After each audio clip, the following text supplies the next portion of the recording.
ભવિષ્ય સુધારવાની ચિંતા કરતા હોય છે તેઓ આજે પોતાનું ભવિષ્ય બચાવવા મેદાને પડ્યા છે। શાળામાં બાળકોને ભણાવવાના બદલે શિક્ષકો હવે ગામના ચોરે છોટે વાલીઓને કારગરી કરી રહ્યા છે, કારણ કે શાળામાં ઘટતી જતી વિદ્યાર્થીઓની સંખ્યા અને તેના લીધે માથે તોડાતો બદલીનો ખતરો।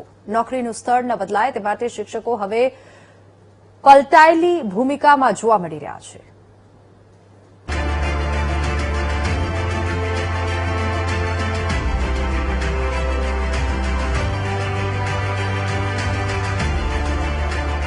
મુખ્યમંત્રી, મંત્રીઓ અને ઉચ્ચ અધિકારીઓ જ્યારે લાલ જાજમ બિછાવીને શાળાના પ્રવેશોત્સવના ગુણગાન ગાઈ રહ્યા છે, ત્યારે વલસાડ જિલ્લાના સુખાલા ગામમાં શિક્ષણ જગતને ચોંકાવનારી વાસ્તવિકતા સામે આવી છે। સરકારી ચોપડે ઉત્સવના દાવાઓ વચ્ચે જમીની સ્તર પર બે સરકારી શાળાઓના શિક્ષકો પોતાની જ સમકક્ષ શાળાના વિદ્યાર્થીઓને આંચકી લેવા પ્રલોભનોની ગાળાકાપ હરીફાઈમાં ઉતરી પડ્યા છે। વલસાડના સુખાલા ગામમાં 5 જેટલી પ્રાથમિક શાળાઓ છે, પણ વિશાળ ગામમાં શિક્ષણ આપવાના બદલે હવે શાળાઓ વચ્ચે જ વિદ્યાર્થીઓ ઝૂંટવવાની રમત શરૂ થઈ છે। સુખાલાની ધોરણ 1 થી 8 ની મુખ્ય વિજ્ઞાન પ્રયોગશાળાના એક શિક્ષિકા પર આક્ષેપ છે કે વર્ગખંડમાં વિદ્યાર્થીઓ ઘટતા પોતાની બદલી રોકવા માટે તેઓ ગામની જ નિશાણા પ્રાથમિક શાળાના બાળકોને લાલચ આપીને પોતાની શાળામાં ખેંચી રહ્યા છે। સાહેબની ટીચર આવેલા હતા સાંજે 9 વાગે, એટલે તે લોકો કહે કે અહીંયા મૂકવાનું મોટી સ્કૂલમાં। તો અમે કીધું કે અહીંયા જતા છે તો અહીંયા જવા દે એમ 5મા સુધી। તે લોકો કહે કે અમે ગાડી લેવા મોકલાય મૂકવા મોકલાય, પણ અમે કીધું કે અહીંયા મોકલાવાના, ત્યાં નહીં મોકલવાના એમ સાંજે કીધું। હા, એ કપડા આપવાના એટલે કપડા લઈ આપીએ એમ અમે। એક મોટી છે 3જામાં, તેને બી કીધું અમે લઈ આપીએ એમ। એ સપના ટીચર આવેલી સાંજે 9 વાગે જેવી।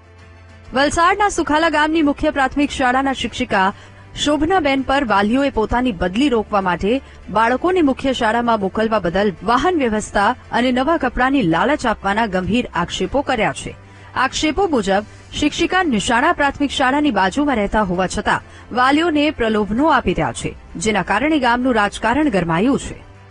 અમને જવા આવવાનો લાંબુ પડે છે, તમે કીધું કે હું લઈ જવા ને મૂકી જવા એમ કીધું। શું મેં મારી ગાડીમાં લઈ જવા ને લઈ આવવા એમ કીધું, એટલે ભણાવવા માંગતા હોય તો એમ કીધું। તો ઓલરેડી ભણી રહ્યા છે, શાળામાં ભણી રહ્યા છે તો ખરા બાજુમાં। એ તો એમની સ્કૂલની બાજુમાં રહે છે।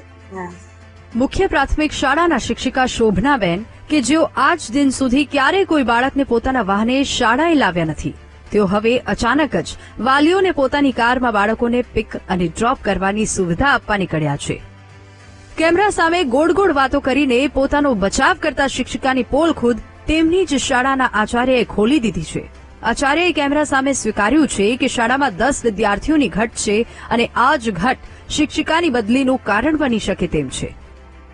બાળકો કોઈ ભણવા વાલી જાતે મોકલવા તૈયાર હોય તો તમે ગામના ટીચર તરીકે કોઈનો પણ સંપર્ક કરી શકો, પણ એના માટે મેં કોઈ લાભ લાલચ આપવાનો પ્રયત્ન કર્યો નથી અથવા તો કોઈ એવી સૂચના આપેલી નથી। અત્યારે સર એટલા માટે કહી શકું કે જુલાઈ સુધીમાં મારા બાળકો દાખલ થઈ રહ્યા છે। અત્યારની પરિસ્થિતિમાં મારે 1 થી 5 માં 51 ની સંખ્યા છે। કેટલી હોવી જોઈએ? 61 હોવી જોઈએ। 10 ઘટ છે? હા 10 ઘટ છે। હા 10 ઘટ છે ને। જો શિક્ષિકા શોભનાબેન આટલી જ મહેનત ખાનગી શાળામાં જતા ગરીબ આદિવાસી બાળકોને સરકારી શાળામાં લાવવા માટે કરતા હોત તો કદાચ આખો જિલ્લો તેમને સલામ કરતો હોત, પરંતુ અહીં તો પોતાની સંભવિત બદલી રોકવા અને સુખાલા ગામની સુવિધા ન છોડવી પડે તે માટે તેમણે પોતાના જ ગામની નિશાણા પ્રાથમિક શાળાનું અસ્તિત્વ જોખમમાં મૂકી દીધું છે। જો નિશાણા શાળાના બાળકો તૂટીને મુખ્ય શાળામાં જશે તો હવે નિશાણા શાળામાં વિદ્યાર્થીઓની ઘટ વર્તાશે અને ત્યાંના શિક્ષકોની બદલીનો વારો આવશે। એક શિક્ષકનો આ સ્વાર્થ અત્યારે વલસાડ જિલ્લાના શિક્ષણ વર્તુળમાં ભારે સવાલો અને ચર્ચા જગાવી રહ્યો છે। માનવ ઠાકોર, VTV ન્યૂઝ।